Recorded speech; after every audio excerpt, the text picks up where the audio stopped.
I'm Chris Farrell, and this is On Watch.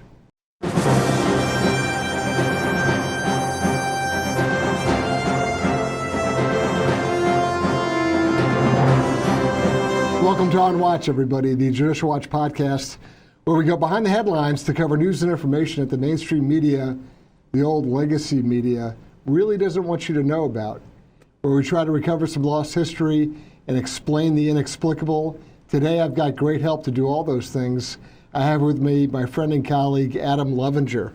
Welcome to On Watch, Adam. Thank you, Chris. Pleasure to be here. Not only are you a brilliant attorney and an incredible strategist and analyst, I'll keep complimenting you, but it's all true. So kind. I'm committing acts of truth here.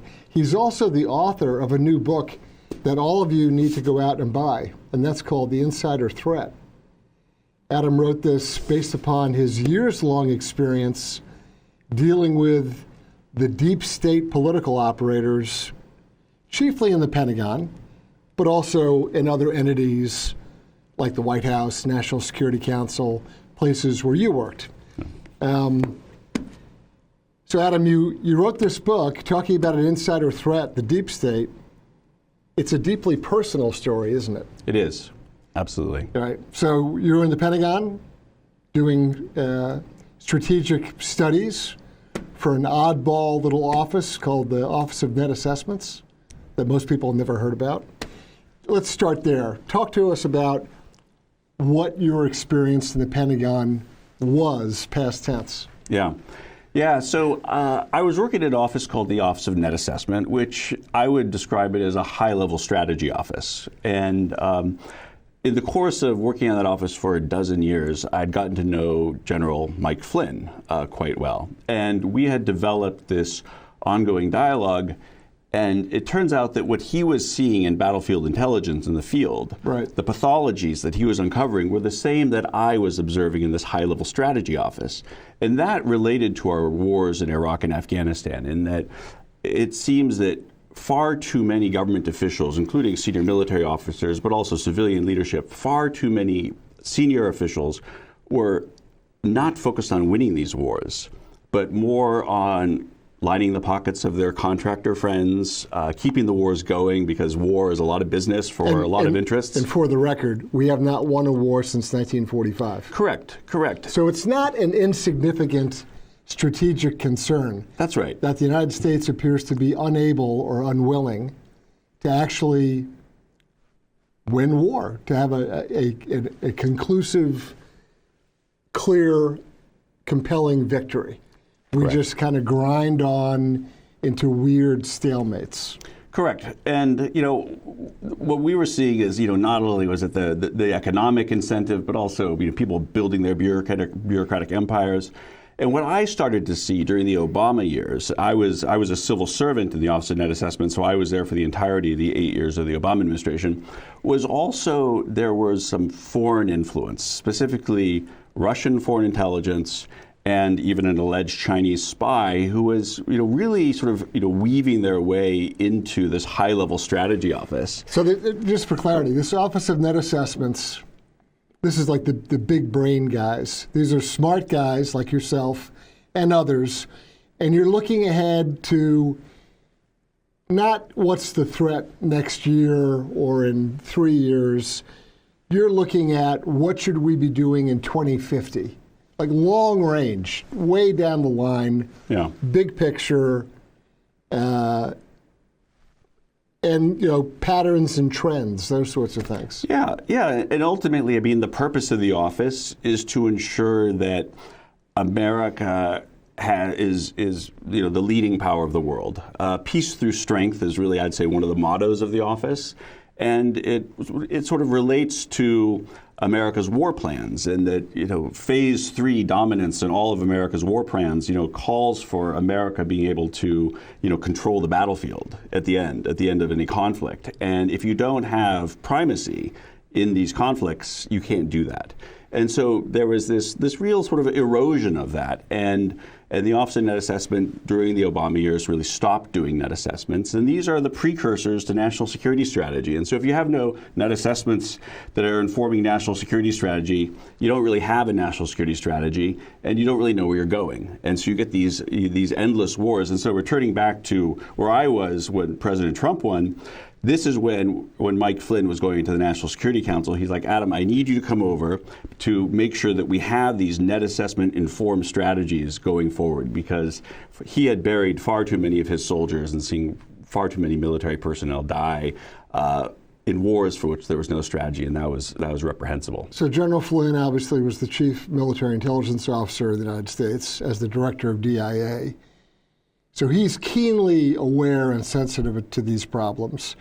You're sitting in the Office of Net Assessments. The two of you have occasion to talk, interact, exchange ideas. He then moves into the Trump administration as the National Security Advisor, and he says to you, hey, detailed, you're going to come over from the Pentagon to work for him in the National Security Council. Correct. That's kind of the predicate. That's right. That gets us to this. And that's when all hell breaks loose. Somebody didn't like that. Someone didn't like that. There were people that did not want the two of you putting your heads together. Yeah, and what General Flynn told me is like, Adam, I'm bringing you over here so you can do the job that the Office of Net Assessment is supposed to do, because they're not doing it. And so I'm bringing you over here. And within several months, I had had 5 investigations launched against me, despite having had a spotless career before that. Right. Well, much like General Flynn, you became an enemy of the deep state, an enemy of that professional political class in D.C. that can't stand any kind of disruption. Yeah. So baseless claims. They always attack security clearances, right? Correct. That's like, insider threat 101. Go after a guy's clearance. Right. Make wild accusations about stuff. Yeah. We've just seen it. Yesterday was Pete Hegseth's confirmation hearing, and facts be damned, we've got some stuff we can kind of smear him up with. So let's just make the claim even though we know it's not true. Yeah. As you said yourself, I mean, the weaponization of security clearances, it's a real epidemic. And it makes sense. There's no right to a security clearance. It can be suspended just based upon a presumption as a precautionary measure. There could be something wrong. Credible derogatory information. Credible derogatory information. And I respect that. I understand that national security is important enough that if there's even a suspicion that there's something wrong, you should be able to suspend a clearance. However, the real problem was what happens after that, in that, you suspend it, but then you have to go and you have to look at the facts, look what's really going on. And at that point, what I call the deep state, which is essentially a lawless sort of cabal of bureaucratic operatives, they can take that process and essentially do whatever they want. There's no checks and balances on that. It's largely administrative. It's right? administrative. So it's whatever I decide I want to do with it, I can do with it. And there's no timelines, there's no oversight, there's no double check, there's no appeal. It's just, I'm in charge, so I get to jerk you around. Correct. And this is, by the way, not permitted. It's a criminal act to do this because it's a violation of, you're subverting, you're weaponizing federal process, which is an 18 U.S.C. 1505 violation. So these are operatives who are doing this, who are weaponizing this. They are committing crimes, but these crimes are not held to account. And this is, I think, one of the systemic problems of what I call the deep state. And what I really mean by the deep state is I mean what I saw. I don't like to cast aspersions or paint too broad of a brush, but it's certain individuals essentially controlling key nodes within the national security bureaucracy working together to essentially rig entire processes. So being able to remove someone like me based entirely on lies and then sort of hermetically seal off the facts and the law, for years. And this is something that the founders would just be aghast at. The authors of the Federalist Papers warned about this sort of tyranny. And you see, polls of ordinary Americans these days. And I just saw a poll recently. There's something like a third of all Americans think that the U.S. government that we're being, essentially ruled by this tyrannical, unaccountable, sort of permanent government. And without any accountability and no checks and balances. And it's largely correct. And it's largely correct. You guys at Judicial Watch, point that out every day. And I have to say that this book, I couldn't have written this book without the help of Judicial Watch, frankly. So I'm truly grateful to you guys here. A lot of what you did was expose the subversion of the federal investigative process and the weaponization of government, specifically the weaponization of the Freedom of Information Act. You guys, litigated that. You won in court, in federal court, and showed that the things in my case that were being concealed, that there was no legal basis for that. So eternally grateful to Judicial You Watch. are very welcome, and your case did an enormous service because your book, The Insider Threat, I'd like to give a copy to every incoming Trump appointee so they understand what they're dealing with. You know what I mean? This book explains there's nothing better for these sort of career political operatives, largely from the left, largely Democrats. Not entirely. There's always a jerk who's got his own agenda, but it's often highly politically charged. And they want to get a hold of some appointee, and they want to drag him into the quagmire. Security clearance is always an issue.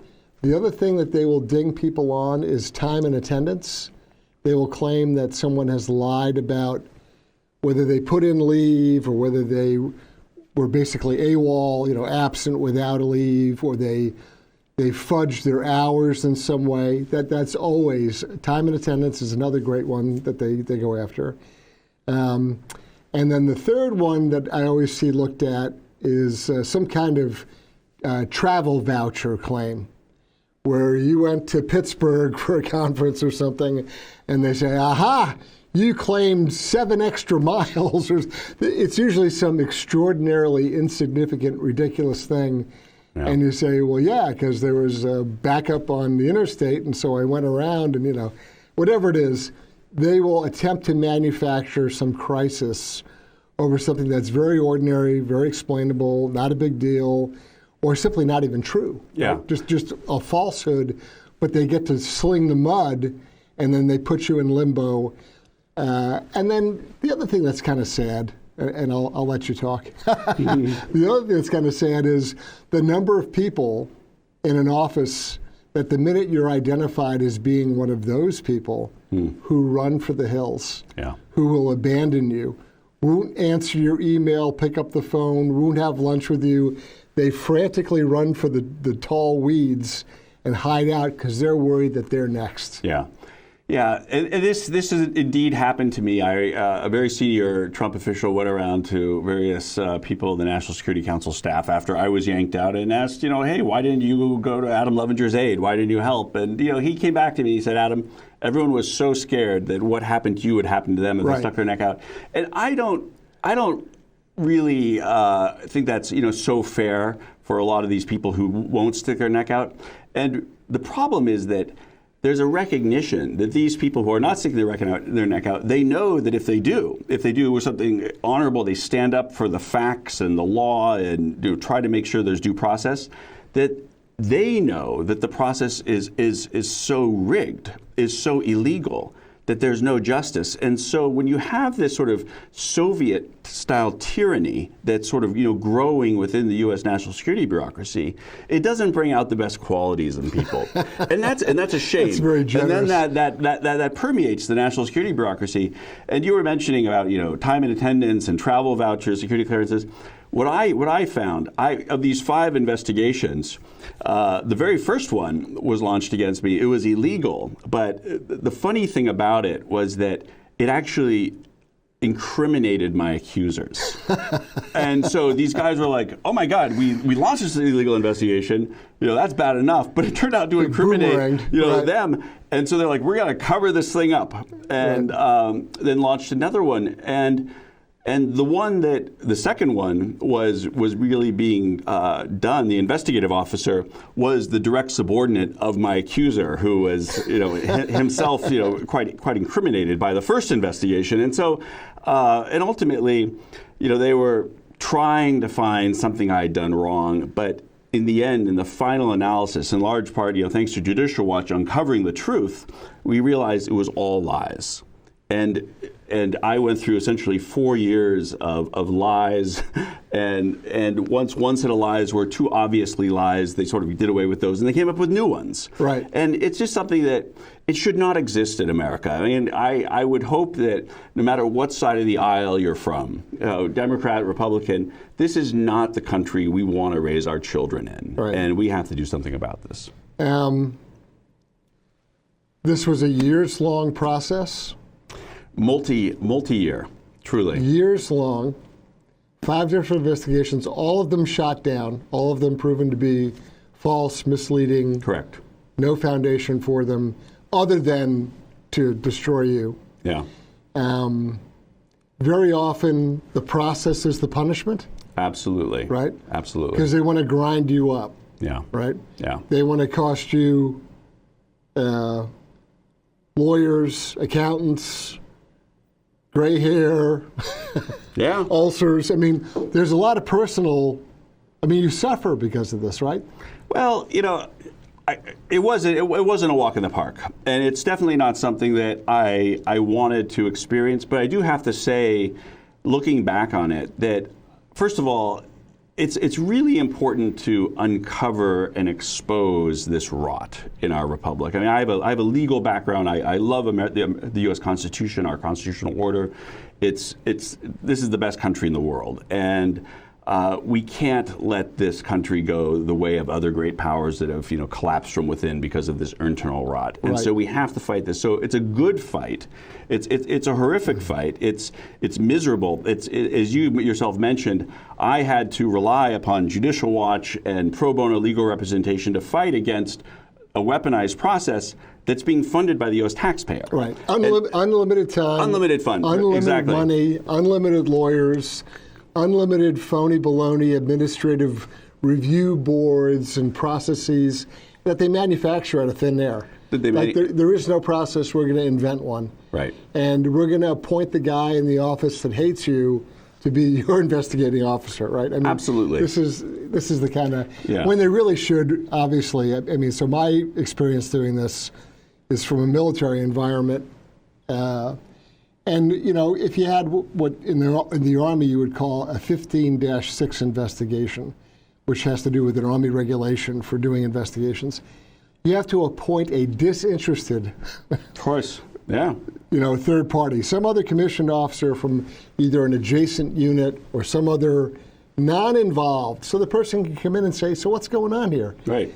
Adam, this guy says, you're a bad guy and you've done A, B, and C, and you go, well, that's baloney, because here, I can show you. And then the officer goes back and writes a report and says, there's no foundation to this. Yeah.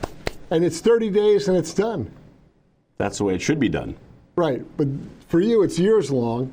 Right. And it's kind of in-house guys going after you. Yeah. Yeah, are any of these characters still floating around? They're all still floating around. As I talk about it in the book, it's like they then sort of after they weaponize all these investigations, they then ensure that they get medals for it. And in the narrative for the high medal they're receiving, like the Defense Superior Service Medal, they'll write that they sort of did the exact opposite of what they really did to sort of retroactively sanitize this horrendous abuse of due process. Yeah. And it's an insurance policy. And this was actually explained to me by a military officer. He was saying, listen, Adam, what happens is that these bad actors, they'll do something horrendous, they'll do something criminal, and then they will ensure that they get a medal for precisely that work that will turn on its head 180 degrees what they did, because they know that they can then sleep well at night for the rest of their life, because it's in the narrative of their very high medal, and the U.S. Department of Defense will go to bat for them because they don't want to possibly threaten the sanctity of their medals regime. And it's a very cynical, horrific thing, particularly for those brave men and women who actually earn those medals, fighting America's wars and combat for valor and what have you, that there are these Washington-based deep state bureaucrats who are genuinely undermining America from within, getting these very same medals. In yesterday's hearing with Pete Hegseth in front of Senate Armed Services Committee, this should have been entered as an exhibit. This should have been provided to anybody wondering about the Pentagon and how it operates and who's who and what's what in that system. I guess the other thing that's very frustrating is there are a lot of people in the Pentagon who are completely honorable, forthright, true blue, smart, loyal, dedicated, and they get sucked into this. Yeah, I got to tell you, so I was in the Pentagon for a dozen years, and really I started out in the General Counsel's office. I had never encountered what then happened to me. And so you're absolutely right. I think it's so important not to paint the bureaucracy with this, a broad brushstroke of it's all the deep state, it's all corrupt, because I encountered so many honorable people. But it is, certain offices that seem to just be captured. They're institutionally captured. They're typically not offices that you encounter very often. There's like in the Pentagon, it was like the Washington Headquarters Services. This was a very weaponized office in my case. You guys, and a very important office. It sounds, frankly, it sounds boring. Like, correct. No offense, but No. Office of Net Assessments is not exactly. No one even knows what the hell that means. Right. Net assessment. Yeah. But even this other organization you're talking about, Washington Headquarters Services, it sounds like a cleaning crew. Yeah. I mean, Yeah. but actually it's an extremely important sort of administrative bureaucratic element that controls all the pay and finance, all the personnel files. Yeah, those sorts of things. So security, various, security issues. For example, this first investigation against me was sort of, predicated on some leak of classified information. And the Washington Headquarters Services was intimately involved in this leak.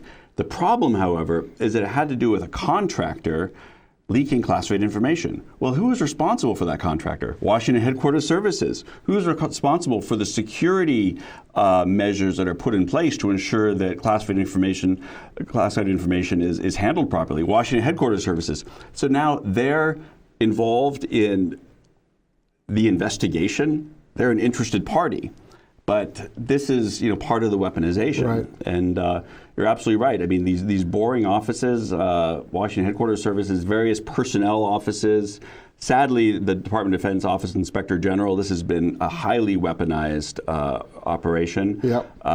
Going outside of DOD, I encountered the U.S. Office of Special Counsel, which is set up in the wake of the Watergate matter to represent whistleblowers. But this has been turned into an office that targets whistleblowers. Yeah. I mean, it's really perverse. In my experience, OSC is profoundly compromised. There's been a few good people here and there who have tried to run it, but overall, extremely disappointing. And then very, very often, inspectors general are where the truth goes to die. I mean, it is a grand cover-up operation that is meant to make sure that troublesome people that, are going to raise unpleasant questions, that it all just gets papered over and, either the response is, well, that's under investigation, we can't tell you, or once they finish their investigation, which is very rare, they come back and say, well, we're going to handle this as an internal matter. Yeah. Yeah. What the hell does that mean? We're going to handle it as an internal matter. And my experience there was with our illustrious Department of Justice Inspector General. Oh, yeah. And it's a sideshow. Yeah. No, it's a horrendous thing. And I mean, if I was to really put on my Christmas wish list, one thing to really change in our government, I would put, dismantling the Inspector General system and transferring that function to Congress, where it seems like it belongs in our Constitution. It's, you're checking and balancing the executive branch from the legislative branch. You can't have the executive branch check and balance itself. It just seems like an inherent conflict of interest. It just doesn't work. And, under the law, of course, there's this dual reporting, mandate to both the agency head and to Congress that inspectors general have. But in practice, it doesn't work. Yeah. You have two masters, meaning you have no master. Right. So you go through this process, but as you mentioned kind of briefly, you're smarter than the average bear. You have the added advantage in looking at this as being someone legally trained. You're an attorney.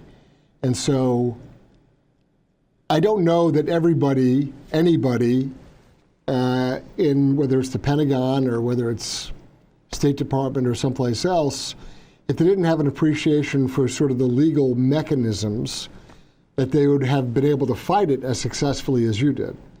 So with your attorney's eye, with your legal training, what sort of an advantage did that provide to you in going through this really excruciating process? So it provided some advantage because one thing that was dispiriting and really depressing and actually shocked my lawyer at the time, Sean Bigley, an excellent attorney who specializes in security clearances, was really just the lawlessness of it. But I would say that so even though we were being led down this lawless process, my legal background, his legal background, allowed us to sort of make a record of it. And so we knew what things to record. We knew sort of, what hoops they were supposed to jump through, my accusers, what hoops that they didn't. And so we made this record of it. And that was helpful, and we lay this out in the book. But I have to say, it's one of the problems here is that, I think that almost really no matter how smart you are, no matter how legally trained you are, there's really there's no hope for this system because there's a lot of redundancies that get put into this process. They're going to target some lawyer, and they're going to do it lawlessly, which they do.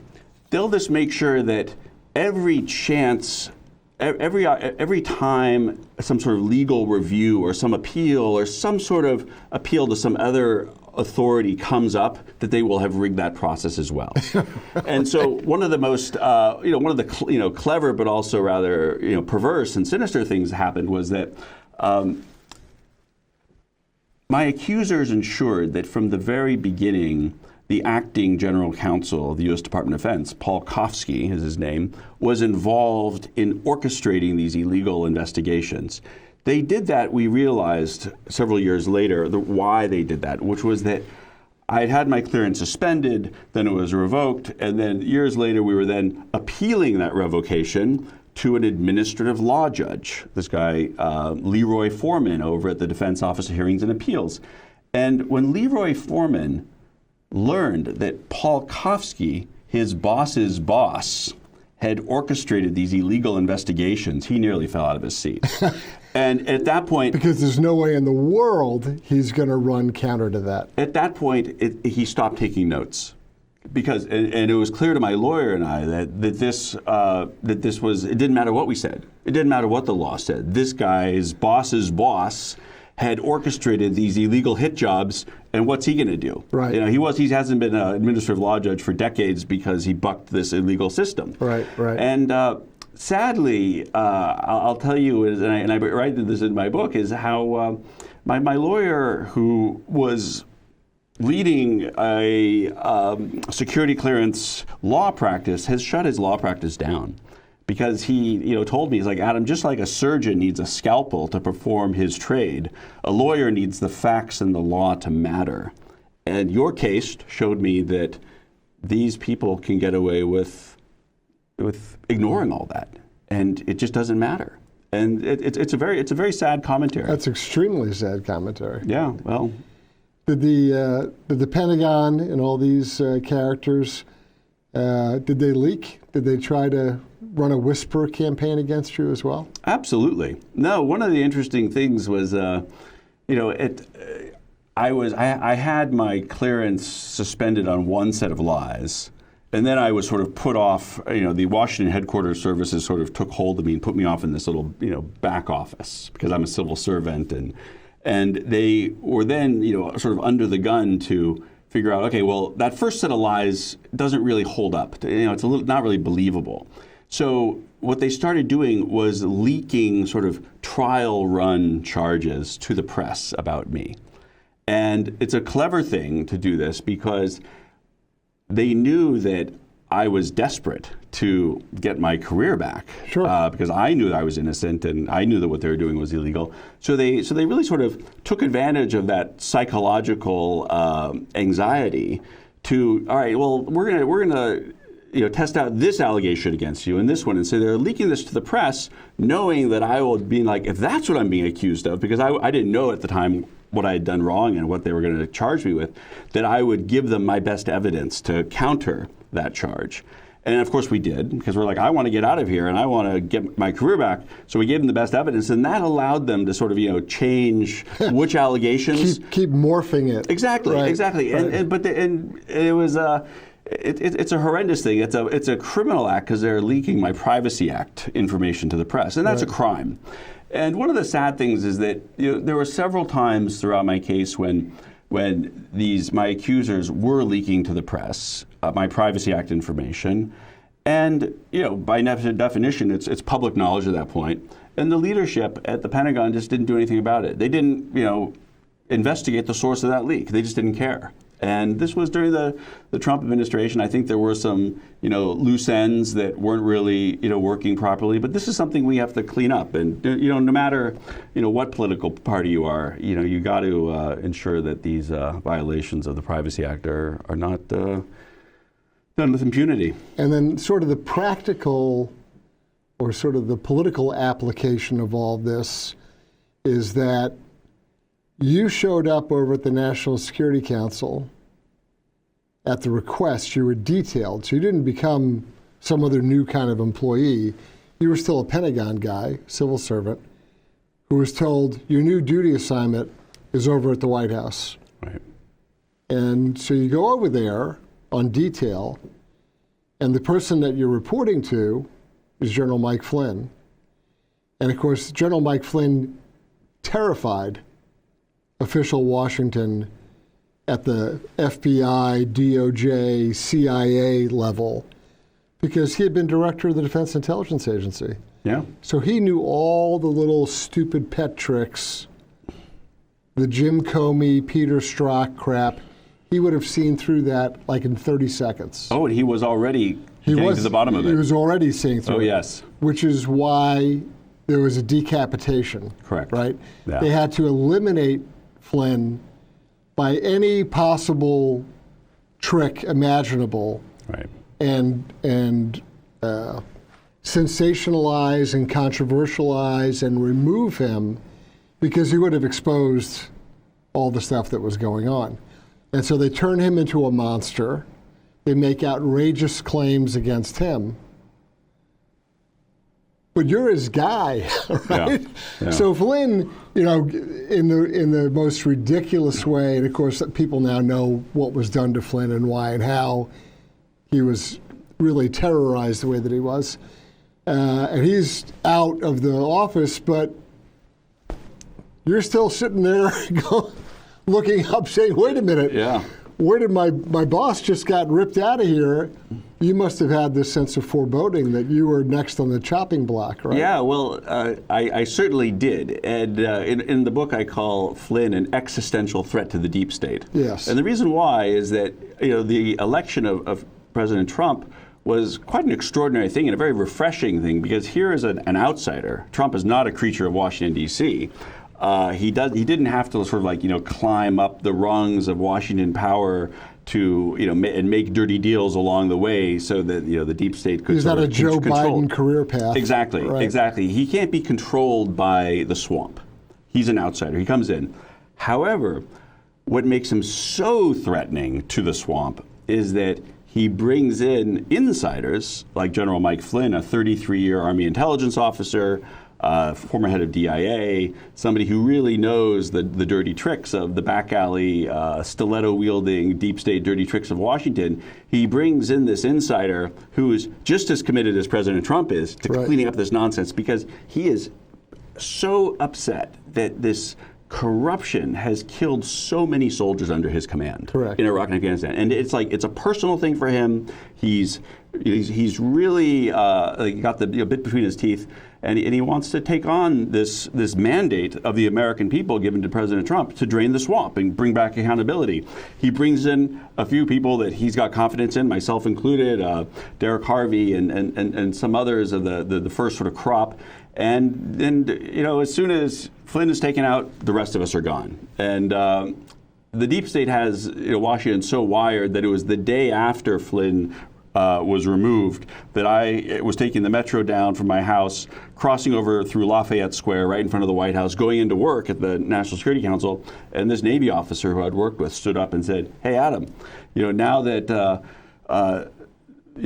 now that General Flynn's gone, who's going to protect you from James H. Baker, who is my accuser at the Office of Net Assessment?" And he just walked away. And so it's like a scene out of a movie. It's a scene out of a movie. They knew my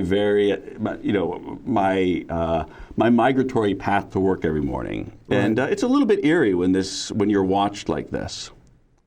It's beyond eerie. It's Soviet. It's very Soviet. It is. And and coming back to and the Soviets, of course, the Russians now, the Chinese, they want this to be this way. A lot of this dividing and conquering America from within. This is genuinely the statecraft, the tradecraft of our enemies, and we're playing right into it, unfortunately. So the good news is you survived all this. I mean, you did. You came out. You popped out on the other side. Yeah. Vindicated. That doesn't happen very often. Well, I haven't really been vindicated because my career in the federal government has still been destroyed based on lies, and so I've never been vindicated. That's dormant. Yeah. Hopefully, I will be vindicated, but this has not been resolved, and it shouldn't be allowed to stay because a lot of people in the foreign policy community are aware of my case, and they're looking like what's happened to Adam Levinger. He hasn't been vindicated. He hasn't been restored. Hasn't been made whole. And the injustice continues, and so I think that will send a message to people whether they want to buck the system. Yeah, I think that part of, at least there's a segment of vindication in this. Yeah. So I've been at Judicial Watch for 25 years. I've bumped into and dealt with lots of people in circumstances not exactly like yours, but similar. Whistleblowers, people that tried to do the right thing, who got ground up in the process. But your book is different, and I mean that in a very complimentary way. It's extremely readable, and I commend it to all of our viewers and listeners. It is a great book. It's very personal, but you don't go off the deep end on the personal side of it, because some people, it turns into a screed. They're just kind of venting. You don't do that. And you lay out, like, really the case and the saga of what you went through, and it's extremely well documented. This is not just some, like I said, either a screed of people just complaining or some dry manual of personnel regulations. You've really threaded the needle on this in a remarkable way and written a great book. I would give it to every single Trump appointee and tell them, you want to know what your staff is doing around you and next to you and beside you? And everything that you have in here is footnoted, which I love. So it's not just kind of sweeping assertions. You point to paragraphs and documents and reports, and it's an extraordinary bit of work you've done. It's a great public service in and of itself. So you're to be congratulated for that.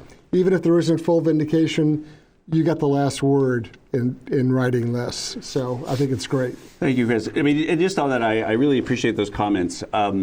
What I do in this book, which, at first made my publisher a little bit uncomfortable, is I name names. Which I love. I name names, and as you're right, I mean, I do document it. I've got the evidence to back up every assertion I make. But this is a sort of a pathology of our country, is that there's all these books that are sort of addressing these problems, but they're a little bit too theoretical to do anything about it. Yeah, like the Afghanistan withdrawal. Yeah, everyone says it's horrible. Okay. Yeah, exactly. Well, who's responsible? Who's responsible? And let's hold those people to account, because until you hold those people to account, this problem is going to persist, and this is one of the critical things. And you see it in poll after poll of the American people that the American people want accountability. And Pete Hegseth said this very eloquently the other day in his confirmation hearing, is that, if you're a rifleman and you lose your rifle, you'll have the book thrown at you. But if you're a general and you lose a war, you'll get a promotion. That's exactly this right. is precisely the issue, which is that the senior real criminals, the people that are knowingly and willfully weaponizing government and just doing it time and time again, they have to be held to account. None of this stuff is going to get fixed unless that happens. And I got to tell you, one thing that really got me through all these years, in addition to the support of Judicial Watch and my family and friends and others, is that, what happened to me personally is not important. It just isn't.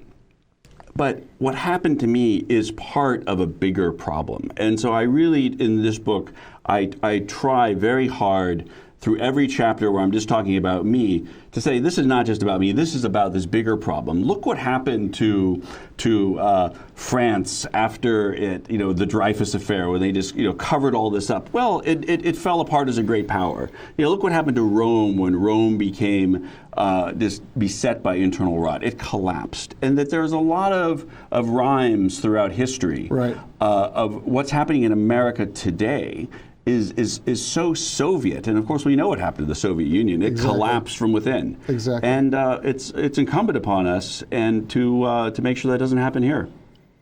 When you went to write this, did you have any reservations? Did you think to yourself? I mean, you could go either way. You could say, well, maybe I should just keep my head down and shut up and hope it all gets better, or going to the other extreme. Sort of the screed I mentioned before. We just want to vent everything that you could possibly vent, but you found the middle ground. So what was your thinking? What was your process for getting there? Well, I have to tell you, I mean, it's when you're an American, you're brought up to believe in the values of our republic, and you're a lawyer, and you develop a love for the law and for our constitutional order, which is so enlightened. To see it violated just savagely and with such impunity, and not even around the edges, but fundamentally violated. And to see high military honors being given for the opposite of what they claim to be given. Right, yeah. And I'm thinking about, I've not served in uniform. I know you have, and I have so much respect for every American who serves in uniform, that no American service person should ever have to think that these medals are being given for anything but the high valor and honor that they claim to be. Yeah. Violating that is it's such a horrendously horrible thing. And so, writing this book, even though I wasn't getting vindicated through this administrative process that I had to go through, and I still haven't been vindicated to date, but this book exposing this, this really, it kept me going, and I'm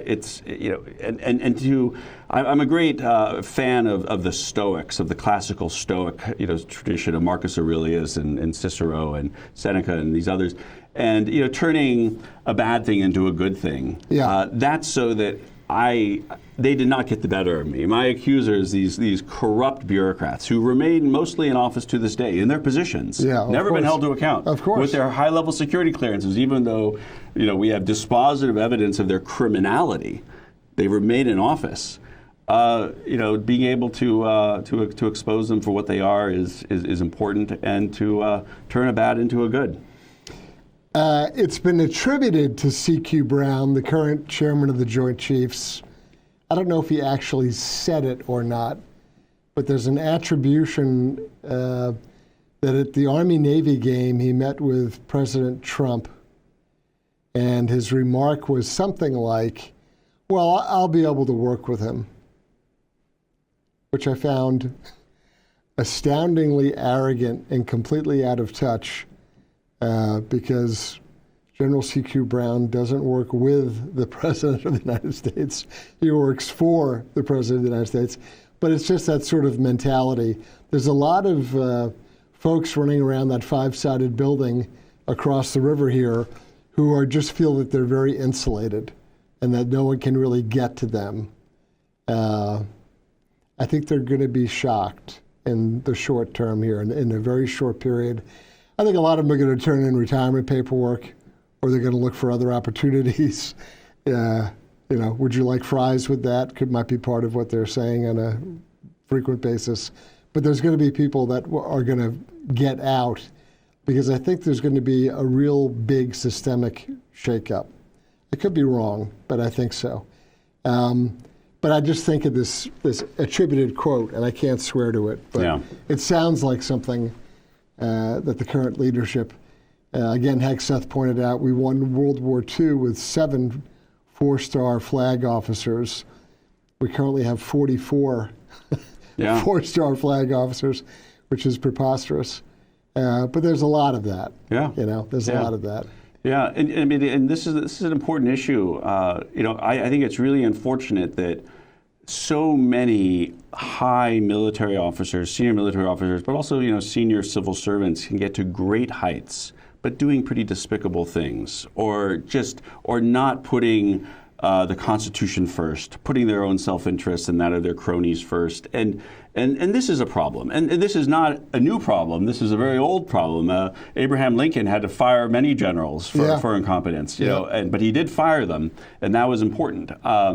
But this country, in order to retain the confidence of its citizenry, we need to ensure that those who achieve high office, get there because they're following the law, doing their duty, distinguishing themselves, objectively, and not through some corrupt process. And this sort of mentality, if indeed General Brown said that, this is indicative of somebody who achieved high office, not on the merits, but on something else. And again, I don't want to cast aspersions. I don't want to attribute that to him, but that doesn't surprise me, because that sort of mentality is rather pervasive. Yeah, I think that's really the lesson is, I may not have it exactly correct, but if that's the sentiment, then it's way, way, way out of line. Yeah.